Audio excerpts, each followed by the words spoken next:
భారత్, దక్షిణాఫ్రికా జట్ల మధ్య మంగళవారం నుంచి సెంచురియన్ వేదికగా 2 టెస్టు మ్యాచ్ల సిరీస్ ప్రారంభం కానుంది. ఈ టెస్ట్ సిరీస్ టీమిండియా చాలా ముఖ్యమైనది. ఎందుకంటే గత 31 ఏళ్లలో వారు దక్షిణాఫ్రికాపై అభేద్యమైన కోటను ఛేదించలేకపోయారు. దక్షిణాఫ్రికాలో స్వదేశంలో టీమిండియా ఎప్పుడూ టెస్ట్ సిరీస్ గెలవలేదు. దీని వెనుక కారణం ఏమిటి? ఇంగ్లాండ్ గెలిచింది. న్యూజిలాండ్ విజయ పతాకం రెపరెపలాడించింది. ఆస్ట్రేలియా అహంకారం కూడా పగిలిపోయింది. అయితే గత 31 ఏళ్లుగా దక్షిణాఫ్రికా గడ్డపై టీమిండియా విఫలం అవడానికి కారణాలేంటి? గంగూలీ, ధోనీ, విరాట్ లాంటి కెప్టెన్లు కూడా దక్షిణాఫ్రికాలో టీమిండియా టెస్ట్ సిరీస్ గెలవలేకపోయారు.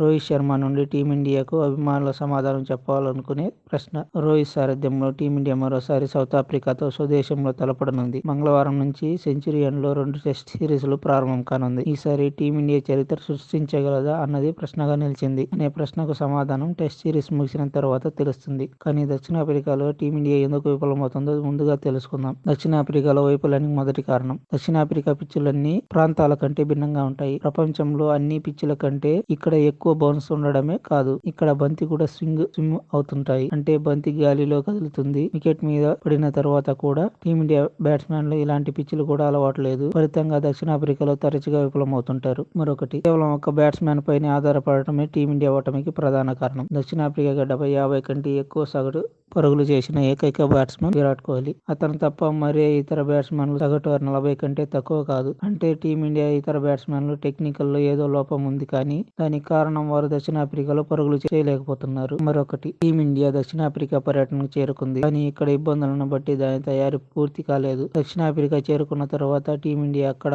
ఒక ఇంట్రా స్క్వాడ్ మ్యాచ్ ఆడింది. వార్మప్ మ్యాచ్ల ద్వారా పరిస్థితులు తగ్గట్టు ప్రయత్నించలేరు. గత సంవత్సరాల్లో కూడా అదే కనిపించింది. ఫలితంగా జట్టు ఎప్పుడు టెస్ట్ సిరీస్ సాధించలేదు. మరొక వైఫల్యానికి కారణం. దక్షిణాఫ్రికాలో టీమిండియా బౌలర్లు ఎప్పుడు రాణిస్తారని చెప్పడం సందేహం లేదు. కానీ దక్షిణాఫ్రికాలో బౌలర్లు వారి పిచ్లపై ఒక ప్రత్యేక ప్రయోజనాన్ని పొందుతారు. అది వారి ఎత్తు. అవును, దక్షిణాఫ్రికా బౌలర్లు భారతదేశ బౌలర్ల కంటే కొంచెం పొడుగ్గా ఉన్నారు. దీని కారణంగా వారు పిచ్లపై అదనపు బౌన్స్ పొందుతారు. స్వదేశంలో దక్షిణాఫ్రికా జట్టు నుంచి మంచి రికార్డు సాధించడానికి ఇదే ప్రధాన కారణం. దక్షిణాఫ్రికా బ్యాట్స్మెన్లకు తమ హోమ్ పిచ్లు బాగా తెలుసు.